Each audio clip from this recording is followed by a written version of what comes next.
Salut à toutes et à tous, j'espère que vous allez bien. On se retrouve aujourd'hui pour un test d'un objet qui m'a été donné par la marque Setronic. Alors je ne connaissais pas la marque, je ne connais pas le produit non plus, je vais donc le découvrir avec vous. On va essayer ça pendant quelques jours. Bien évidemment, on vous fera un retour sur le plus long terme, je vous dirai au bout de quelques mois ce qu'il en est. Est-ce que c'est fiable, est-ce que c'est pas fiable? Abonnez-vous. Bon, on va pas perdre trop de temps, on est parti pour déjà un petit unboxing rapide. Ensuite, on va l'installer et puis voilà, comme d'habitude. Let's go! Let's go! Let's go! On est parti? Vous voyez pas tout à fait ma tête, mais c'est pas grave. Un petit coup de café. Je vais vous reproduire ma réaction de quand je l'ai ouvert. J'ai eu une réaction un peu particulière, vous allez voir. Alors je suis désolé, je m'excuse auprès de la marque. Ça fait 3 semaines que j'ai reçu le truc. Je les avais prévenus que j'aurais peut-être pas le temps de le faire avant. Je travaille en parallèle, hein. Mais merci Setronic de m'avoir fait confiance. On est parti. Donc j'ai fait ça. Et là j'ai fait... Wow! Elle est énorme. Je m'attendais pas à quelque chose d'aussi gros. Un gros bestiau le truc, hein.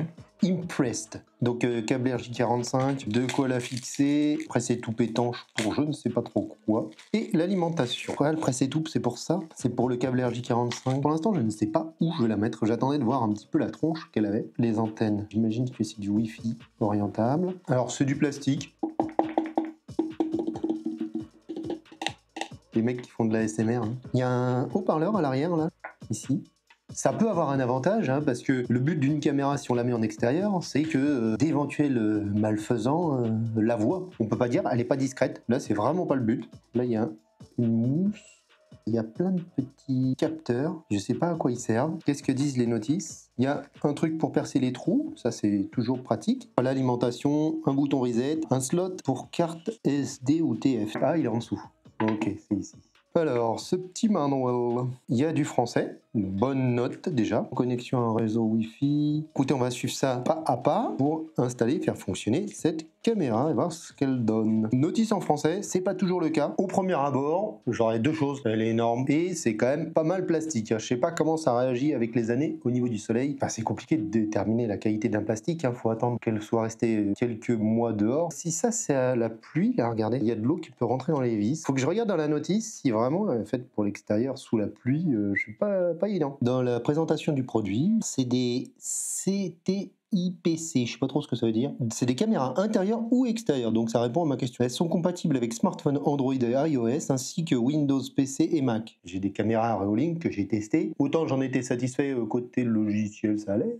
Côté qualité de fabrication, c'était pas terrible. J'irais presque dire que celle-ci, ça gigote moins, on va voir, hein. Il y a moins de jeux, franchement. Je dirais pas que c'est moins bien fabriqué que Reolink. Hein. Pour le prix, Reolink, c'était pas terrible. On va voir ce que ça donne. Je vais installer l'application. Ils disent de rechercher l'application Setronic Pro. C'est vachement bien parce qu'on la trouve. Dans le cas de DJI, la caméra que j'utilise là en ce moment, il n'est pas dans le store. Enfin, donc c'est assez embêtant. Là, qui ouvrir, ils vont me proposer de créer un email et un mot de passe, ce que je vais faire. Je l'ai positionné un peu à la mort moelleux, mais ça tient bien. Hein. Bon, on va la brancher, voir ce que ça donne. Oh là! Ah vache, ça m'a ébloui. Donc là, elle est censée être allumée. Bon, on va aller installer ça sur l'application. Bon, elle est en train de s'initialiser. Elle a mis, je sais pas, une bonne petite minute à s'initialiser quand même. Fait un peu de bruit. Ouais, je me suis créé un compte. Hein. Je vais passer par Wi-Fi. On peut passer par câble, mais là, je vais passer par Wi-Fi parce que je vais la déplacer pour trouver un endroit où la mettre. Là, il faut cliquer sur le petit plus, je crois. Caméra Wi-Fi, donc batterie caméra 1. Bon, bah là, c'est pas besoin de tellement se poser de questions. Nouveau périphérique. L'appareil est allumé. Attendez environ 30 secondes. Tac. Ah, faut scanner le QR code. Alors ça, c'est bon à savoir parce que si vous avez installé votre caméra, vous voyez, donc, vaut mieux faire ça avant d'avoir vissé la caméra au mur. Je vais rentrer mes infos secrètes. Alors, elle a fait un bruit pour dire que c'était connecté. Bon, ça c'est vraiment la connexion nickel, sans aucun souci. En HD, tant qu'à faire, on est juste à côté. Alors, le logiciel, je le trouve plutôt pas mal. Alors, on peut parler au truc. Allô, allô. Là, tu peux écouter ce qui se passe. C'est pour enregistrer ce que tu es en train de voir. Ça, c'est pour faire une capture d'écran. Il y a quoi d'autre? Changer le mot de passe, gestion des alarmes et notifications. Ouais, elle détecte. Alors ça, c'est pas mal. Là, elle te détecte. Elle m'a détecté aussi, moi, derrière. Elle détecte les humains. C'est bien, ça. Je vais regarder ce qu'il y a à dire sur cette application. Mais dans tous les cas, pour l'instant, l'installation vraiment super simple. J'avais plus galéré encore sur mes Reolink. Encore un bon point. Ouais, ça aboie. Ça va.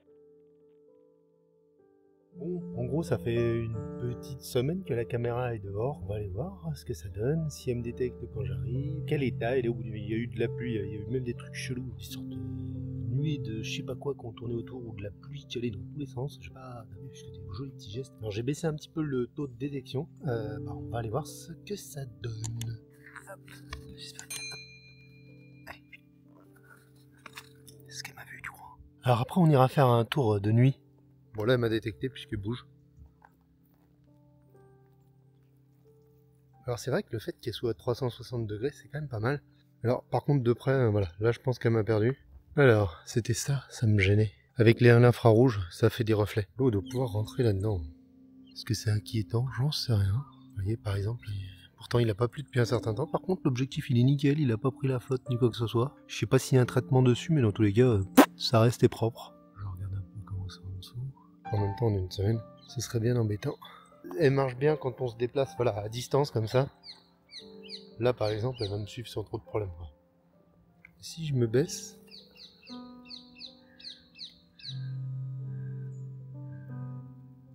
Ouais, pas mal, hein.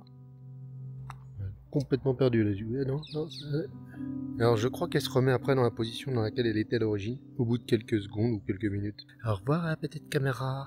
Il fait nuit. Ah, c'est pas plus qu'il fait nuit. On va essayer de voir ce que fait la caméra. Elle détecte quelqu'un de nuit. Voilà. Là, elle a dû me détecter. Alors, elle aboie. Mais vous voyez que, pourtant, je suis en automatique. Phare, là, les feux ne se mettent pas en route. Bon, bah, c'est bien dommage. Je m'attendais à ce que ça s'éclaire à fond. Alors bon, ça fait le waf waf waf, c'est cool. Ça met pas en route les phares, qui sont censés se mettre en automatique comme je les ai réglés. Bon, bah dommage. Faire un petit tour de l'application avant de vous faire les moins et les plus. On va faire ça rapidement. Je dis toujours ça. Alors ça déconnecte souvent à cause de mon wifi qui est pas terrible. Bon, vous avez de quoi régler le son. Ça c'est pour entendre ce qui se passe dehors. Ça c'est pour pouvoir parler. D'ailleurs, je l'entends. Ça, c'est pour enregistrer la vidéo qui est en train de se passer. Ça, c'est pour prendre un screen. Bah, ça, c'est pour déplacer. Mais vous voyez que je suis en mode SD. On peut mettre en grand aussi. Et quand vous slidez sur le côté, vous pouvez régler les miroirs, vous pouvez faire des zooms, vous pouvez pré-régler la position. Par exemple, si je veux aller sur mon entrée, je fais transfert, tac, vous mettez sur 2, mon entrée c'est 2, et ça se met sur l'entrée. Plutôt pas mal, hein, vous pouvez vous remettre plein de positions. Ça, c'est pour le suivi, la recherche intelligente, c'est-à-dire qu'elle suit les personnes. Et ça, c'est la vision nocturne, c'est-à-dire vous pouvez choisir donc le mode intelligent, le mode couleur, qui est juste avec les spots lumineux, et le mode infrarouge, qui est en noir et blanc. Et normalement, le mode intelligent est censé basculer du mode infrarouge au mode couleur. Comme vous l'aurez compris, ça ne fonctionne pas. Paramétrage. Donc, qu'est-ce qui va nous intéresser là-dedans? On va regarder ça, les gestions des alarmes. Ça, c'est assez important. Vous pouvez, juste par détection de mouvement, vous pouvez régler la sensibilité de la détection de mouvement. Moi, j'ai gardé alarme IA. Dans l'alarme IA, vous pouvez reconnaître les humains, reconnaître les véhicules et les humains, les animaux et les humains, et puis le tout. Vous pouvez régler la sensibilité. Moi, je l'ai baissé à 30. Ça fonctionne pas trop mal à 30, je trouve. Vous pouvez faire un paramétrage en fond avancé en fonction d'heure et date, de jour et tout ça, de plage horaire. Et vous avez la liaison d'alarme qui est, qu'est-ce que vous faites de cette alarme? Est-ce que vous l'enregistrez sur la carte SD? Est-ce que vous faites aboyer ou pas votre sirène? Est-ce que vous faites un bruit de sirène tout court? Combien de temps ça dure? Vous pouvez enregistrer en FTP ou pas? Vous pouvez paramétrer votre FTP, je ne l'ai pas fait. Vous pouvez envoyer par mail, moi je fais en push. Là j'ai mis 3 prises de photos, comme je fais des photos assez floues de nuit, ça peut être pas mal de mettre 3 prises de photos sur la carte SD. Vous pouvez mettre des vidéos de 30 secondes, 1 minute. Vous pouvez choisir pareil, programmation horaire et journalière. Je vais vous montrer le dernier onglet un peu intéressant, l'onglet des visionnages. Là, vous avez 30 secondes par 30 secondes. Lecture d'image, vous pouvez choisir le jour, par exemple, on va le vendredi. Et là, vous pouvez choisir une image au hasard. C'est assez long, je sais pas pourquoi, à afficher une malheureuse image. Je sais que mon réseau Wi-Fi n'est pas terrible, mais quand même, ça reste qu'une image, quoi. C'est plutôt pas mal. Vous avez aussi ça qui est pas mal du tout. Là, vous pouvez reculer dans le temps, dans les jours, dans les mois. Là, on change de mois. Si je veux regarder ce qui s'est passé le 26 octobre, voilà. Ça m'arrive de temps en temps. J'ai des petites déconnexions. C'est assez dommage. Et vous pouvez reculer heure par heure, jour par jour. Ah, ça me gave! C'est inutilisable. Mais c'est pas de la faute de la caméra. Ça, c'est mon réseau qui est pourri. Allez.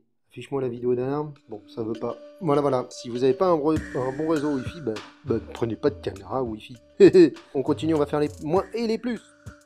On a dit qu'on y allait direct sur les puces et les moins, on commence par les moins. Alors il y a des moins qui se retrouvent sur plein de caméras, hein. C'est pas forcément que cette caméra là, mais quand je trouve que c'est un point négatif, je vous en fais part. Un point négatif qu'on retrouve donc sur beaucoup de caméras, pas de mouvement automatique, c'est-à-dire qu'elle a le PTZ, c'est le truc qui permet de faire 360 degrés et tout ça machin, c'est vachement bien. Mais j'ai vu aucune caméra, dites-moi dans les commentaires si vous en connaissez qui le font, qui peuvent le faire en automatique, c'est-à-dire que toutes les 2 minutes par exemple, ou toutes les minutes, paf, elle change d'angle en fonction de choses qu'on lui aurait paramétrées. Du coup, le PTZ perd énormément d'intérêt parce que la caméra, une fois qu'elle est à un endroit, bah, elle reste à un endroit, donc c'est vachement dommage. Il y a un petit truc, bon, c'est pas dans un ordre très particulier, hein, les puces et les moins, il faut que je sorte les vidéos, donc bah go. L'application redémarre dès que vous faites quelque chose d'un petit peu, voilà, si vous changez par exemple le style de détection, paf, faut qu'elle redémarre. Et elle est relativement longue à démarrer, donc bon, c'est quelque chose qu'on utilise, voilà, au tout début. C'est pas gênant dans le sens où c'est pas quelque chose qu'on fait tous les jours. Une fois qu'elle est paramétrée, on n'y touche plus. Les sensibilités de détection. Alors il y a deux types de détection, la détection de mouvement, donc elle détecte les mouvements, basta. Je l'ai très peu utilisé ça. J'ai plutôt utilisé la détection par IA, qui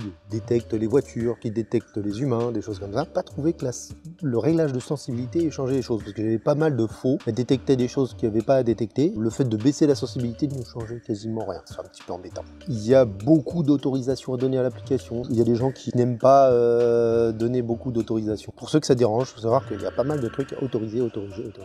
Il est indiqué que l'audio double sens, double parole. Alors c'est pas tout à fait vrai. En fait, on appuie sur un bouton, c'est soit on parle, soit on écoute. On peut pas faire les deux, ce qui est assez embêtant en fait, parce que bah, ça évite tout dialogue. Il faudrait faire presque comme avec un talkie-walkie, c'est-à-dire je parle, tu parles, mais si la personne parle pendant que je suis en train de parler, je ne l'entends pas. Un petit peu dommage et mal fichu, franchement, pas terrible, pas terrible. Le cloud, gratuit, ouais, gratuit, mais que 7 jours. Au bout de 7 jours, vous avez perdu tout ce que vous aviez dessus et vous n'avez plus rien. Il n'est pas extrêmement cher le cloud, mais ça fait toujours un abonnement en plus. Vous savez un petit peu mon avis sur les abonnements. J'en ai un peu marre des abonnements, je pense que vous aussi. Bon, la finition de la caméra est un petit peu plastique. C'est pas gênant parce que dans un sens, je trouve que ça a un petit côté robuste. On n'a pas peur de l'abîmer ou quoi que ce soit. Par contre, les vis super mal placées. C'est pas évident de visser parce qu'on touche le capot. Enfin, la caméra gêne pour visser déjà à la base, et puis en même temps les vis sont hyper visibles, pas cachées du tout, donc c'est pas très beau. En plus c'est des vis assez moches qui sont fournies, donc bon, c'est moche quoi. Un autre petit truc un peu gênant, c'est sur la fixation toujours. Il n'y a pas plusieurs modes de fixation, on peut pas la fixer par le dessus, on peut la fixer que contre un mur. On peut pas la fixer sous un plafond par exemple. Ça c'est un petit poil embêtant. C'est exactement ce que j'avais rencontré sur Reolink, hein. Je pouvais que la fixer au plafond mais pas au mur, donc j'étais obligé de faire une pièce d'accroche pour pouvoir la fixer. Je trouve que là c'est plus logique. Extérieur, on a tendance plus à la mettre sur un mur. La Reolink là c'est vraiment débile de pas avoir proposé deux positions de fixation quoi. Il n'y a pas de vrai zoom, hein. Sur certaines caméras maintenant ils commencent à mettre des zooms optiques. Là il y a un zoom numérique, ça apporte pas grand chose, c'est comme si on zoomait dans l'image quoi. Donc au final le zoom est assez inintéressant. Sur une de mes Reolink intérieures j'ai un zoom, à l'intérieur on n'a pas besoin de zoom, il faudra pouvoir la mettre à l'extérieur, je me vois pas foutre la Reolink à l'extérieur. Mais un petit zoom, selon votre jardin, ça peut être intéressant, donc là à savoir il n'y a pas de vrai zoom. Dans les modes de détection, il y a le mode de détection que des animaux, il y a un mode de détection des animaux, des humains, des voitures, et il y a un mode de détection juste des humains. Le mode de détection que des voitures détecte quand même les humains. C'est dommage, moi je voulais détecter que les voitures. C'est dommage. Je trouve que le câble il est un petit peu court. Autant sur Reolink là c'était vachement bien, il y avait, je dirais un bon 5 mètres. Là je dirais 3 mètres. Bah par exemple je pourrais pas mettre cette caméra à l'endroit où j'ai placé ma Reolink. Après il y a moyen de la rallonger hein, d'une manière ou d'une autre. Un truc très embêtant. Je suis sûr que personne ne vous en a parlé. Et ça me dérange vraiment. Il n'est pas possible de désactiver l'infrarouge. Ça c'est hyper dommage. Alors l'infrarouge fonctionne bien, c'est pas le souci, mais quand on est en infrarouge, en fait on passe en noir et blanc. Moi je suis pas fan du noir et blanc. La caméra, à partir du moment où elle a pas beaucoup de lumière, elle va passer automatiquement en infrarouge. Pourquoi pas, hein, ça me pose pas de problème. Il y a certaines zones, comme vers chez moi, il y a des lampadaires et en fin de compte l'infrarouge n'est pas du tout utile, il pourrait très bien ne pas être utilisé. Donc j'aimerais bien désactiver l'infrarouge, c'est pas possible. La deuxième chose pour laquelle l'infrarouge me dérange beaucoup, c'est si vous voulez le mettre derrière une vitre. Ça fait des reflets, vous voyez plus rien du tout de ce que vous filmez. Bah, il y a énormément de reflets. Ou si par exemple, comme ça m'est arrivé, une des deux antennes qui éblouissait la caméra, bah hey, on se calme, perruche là. S'il y a quelque chose de trop près, ça éblouit la caméra, c'est vachement embêtant. Donc vraiment, ça c'est un très gros défaut, je trouve, le fait de pas proposer de pouvoir désactiver complètement l'infrarouge et puis bah, de laisser la caméra en couleur. J'aurais bien aimé avoir ce choix, on ne l'a pas, c'est très dommage. Alors la détection de nuit, un petit peu moins bonne que de jour. La caméra qui se plantait et confondait une poubelle avec un camion, quoi, des choses comme ça. J'avais beau baisser la sensibilité et continuer à détecter la poubelle comme un camion. Elle est relativement bruyante quand elle tourne. Quand elle détecte quelque chose, je l'entends parce qu'elle est à côté de mon bureau à l'extérieur. Hein. Je fais, ah, il y a quelque chose qui a été détecté, il y a quelqu'un qui va rentrer à la maison, c'est bien parce que du coup, je sais à l'avance que quelqu'un va rentrer dans la maison. Elle chauffe beaucoup, je dirais quand même un peu moins que les Reolink, mais elle chauffe beaucoup, mais j'ai l'impression que c'est toutes les caméras. Les Reolink chauffent énormément, donc il n'y a pas lieu de s'inquiéter. Plein été, ça peut chauffer dur. Je pense qu'il faut essayer d'éviter quand même de les mettre en plein soleil, les caméras, globalement. J'ai eu quelques petits bugs avec l'application. De temps en temps, je veux aller dans la caméra et bah, ça n'y va pas, ça bloque. Je suis obligé de quitter l'application dans Android, lancer l'application et là, à ce moment-là, j'arrive à synchroniser la caméra et à rentrer dedans. Voilà. De temps en temps, je perdais la liaison. C'est peut-être pas du tout de la faute de la caméra. C'est vraiment que j'ai une liaison Wi-Fi pourrie. Il faut quand même avoir un bon Wi-Fi quand vous voulez acheter une caméra Wi-Fi. Sinon, le mieux, bah, c'est de la brancher en filaire. Hein. Là, au moins, vous êtes tranquille, pas de problème de Wi-Fi. J'ai été déçu par le mode plein jour. C'est vrai qu'il est très puissant. Il y a un mode intelligent qui est censé basculer de l'infrarouge au mode plein jour. Bah, elle a jamais basculé au mode plein jour. J'ai fait plusieurs essais. Jamais elle allume les torches. Pourtant, ça pourrait être vachement bien. Elle détecte quelque chose, clac, elle allume la torche. Autre chose sur lequel je suis un peu réservé, les Reolink par exemple sont vachement mieux là-dessus, c'est les zones de détection. C'est très pratique si vous filmez la rue par exemple, vous pouvez flouter la rue. Là, vous avez trois choix, tout filmer, filmer le côté gauche ou filmer le côté droit, mais vous n'avez pas d'autre choix. Vous pouvez pas flouter quelque chose, vous pouvez pas masquer quelque chose, donc ça la rend un petit peu inintéressante si vous avez dans votre champ de vision un espace public, parce que c'est interdit de filmer un espace public. L'application, même si elle n'est pas hyper compliquée, il y a 2-3 trucs quand même, faut tâtonner pour comprendre un petit peu ce que c'est, pour comprendre à quoi ça sert. Voilà, elle n'est pas non plus hyper intuitive, elle n'est pas compliquée, on n'est pas perdu non plus, mais c'est pas non plus l'application la mieux réalisée non plus au niveau simplicité d'utilisation. Ouais, elle n'est pas compliquée, c'est pas la meilleure non plus. Il y a un truc, d'ailleurs c'est valable pour les Reolink, pour toutes ces caméras là, le petit bouton reset à côté, j'étais en train de me dire c'est complètement idiot ce truc. Le mec a envie de te faire chier, il appuie sur le bouton reset, et pof, remise à zéro de ta caméra. Vous me direz, celui qui va vous embêter, il suffit qu'il débranche le câble et il vous embêtera. Un truc qui m'a bien gonflé, je sais pas pourquoi, mais l'heure s'est désynchronisée plein de fois. À un moment, c'est que bon, tout simplement, on était passé en heure d'hiver, le changement ne se fait pas automatiquement. Il faut dans l'application décocher l'heure d'été. Ça, c'est un petit peu dommage, ça pourrait être automatique. Et puis, je sais pas pour quelle raison, j'ai beau synchroniser l'heure avec le téléphone, au bout de quelques jours, je me retrouve complètement désynchronisé. Voilà. C'est relou parce que ça fait que les rushs, quand on a une alerte, bah, elle n'est pas à la bonne heure, qui est quand même un peu embêtant. Je vais vous faire un tout petit tour du logiciel qu'il propose pour utiliser sur PC. Franchement, alors là, ça c'est un gros non, c'est vraiment pas bon. Le logiciel, il date d'il y a 20 ans, et encore, peut-être même plus. C'est Windows 3, là, qui a, je sais pas, un logiciel complètement dépassé. Pas si évident en plus à mettre en route. Faut mettre le mot de passe que vous avez rentré à la base dans la caméra. Les infos pour pouvoir l'utiliser, c'est sur le site web de Setronic. Le logiciel, il est catastrophique. Enfin, vraiment, il est mauvais. Quasi inutilisable. Le PTZ, j'appuie sur une touche, le truc, il fait un 180 degrés. Une latence de malade mental. Donc, franchement, prenez pas cette caméra pour ça. Alors, à moins qu'il y ait d'autres logiciels qui ne soient pas le logiciel proposé par Setronic. Le but, c'est d'utiliser avec un PC. Je pense que là, faut passer votre chemin. Il y a un point qui pourrait être un point positif ou négatif. C'est à vous de voir. Je l'ai mis dans les négatifs. Elle est très grosse. Moi, j'aime bien les choses un peu discrètes. Déjà, ma Reolink, je la trouve trop grosse. Là, elle est carrément vraiment énorme. Mais pour certaines personnes, ça peut être un avantage parce que on voit qu'il y a une caméra, elle peut être considérée comme dissuasive. Si le but c'est de vous montrer aux gens, attention, il y a une caméra, vous êtes filmé, là pour le coup, elle fait vraiment le taf. Donc là, c'est à vous de voir si c'est un point positif ou un point négatif. Petit point négatif, mais en fait, ils y peuvent rien. Je sais qu'ils proposent des caméras autonomes avec un petit panneau photovoltaïque, mais ils peuvent pas proposer de caméras autonomes et IP. C'est pas possible parce que ça consomme trop en fait. Les caméras autonomes sont beaucoup moins performantes, pas de détection par exemple, des choses comme ça. C'est beaucoup plus limité en général que les caméras branchées. Je dis bien en général, je les connais pas toutes les caméras. Donc c'est un point négatif, mais pas tout à fait parce qu'il n'y a pas le choix. Dans les points négatifs, si on est près, ça marche mieux, mais de nuit, les images, elles sont très floues. Il suffit que la personne bouge un tout petit peu, elle va être quasiment impossible à identifier, du moins en fonction de la distance. Je pense que quand il y a une personne proche de la caméra, on doit réussir à bien voir le visage. Dès que c'est trop loin, si la personne bouge, ça va être flou. Ça c'est à cause du temps d'exposition qui va être trop long. C'est un peu logique. Donc autant en pleine journée, on n'aura aucun mal à reconnaître un individu que de nuit beaucoup plus compliqué. Un petit point négatif, quand on reçoit une notification comme quoi il se passe quelque chose, quand on clique sur la notification, ça nous renvoie pas directement sur ce que la caméra a vu à ce moment-là. Ça c'est dommage parce que comme ça nous permettrait de voir tout de suite, c'est un livreur et un mec avec ça nous renvoie sur l'écran d'accueil et l'écran d'accueil il faut rentrer dans les menus. Voilà, c'est dommage qu'on n'arrive pas directement, qu'on n'ait pas la petite photo par exemple, qu'elle nous l'envoie pas automatiquement dans la notification push. En Reolink c'est la même chose, donc un point négatif sur beaucoup de caméras.